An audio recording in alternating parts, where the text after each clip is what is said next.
The Google Pixel 8 and Pixel 8 Pro are now here, and many of us are wondering how we might get our hands on them. The two new phones were introduced with the Pixel Watch 2 during Google's Made by Google hardware event on October 4th, and both devices were made immediately available for pre-order. The Pixel 8 is priced at $699, while the Pixel 8 Pro is priced at $999. Fortunately, most carriers provide a few trade-in incentives that you may take advantage of here.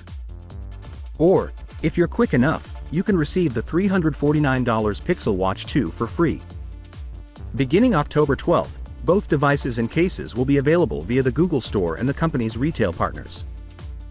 Google hasn't wasted any time in making its new devices accessible for purchase. Pre-orders for both devices began on launch day, Wednesday, October 4th, with general availability beginning little over a week later, Thursday, October 12th. Google seems to have mastered the method by now, since this is precisely what the firm accomplished with the Pixel 7 last year. So, what are you waiting for if you're in the market for a Pixel upgrade? All major carriers support the Pixel 8 and Pixel 8 Pro. Here's all you need to know about obtaining them. The complete pricing for Google's new models is now out, thanks to the official release of both devices. The Pixel 8 is priced at $699, while the Pixel 8 Pro is priced at $999.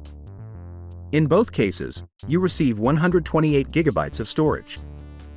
If you want to go up to 256 GB, the Pixel 8 Pro will set you back $1,059, while the regular model will set you back $759.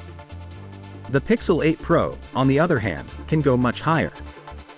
If you increase the storage to 512 GB, the price rises to $1,119, while 1 TB costs $1,219. There are various reasons why you should pre-order the devices, since the Pixel 8 and Pixel 8 Pro seem to be the greatest phones Google has ever developed. To obtain our first impressions of the Pixel 8 and Pixel 8 Pro, see our hands-on reviews here and here. First and foremost, both the ordinary and Pro versions are powered by Google's new Tensor G3 engine, which gives them a significant performance jump over predecessors. Finally, what are your thoughts about it? So without being said, let me know your thought in the comment below, and if you are new here, please subscribe. Peace out.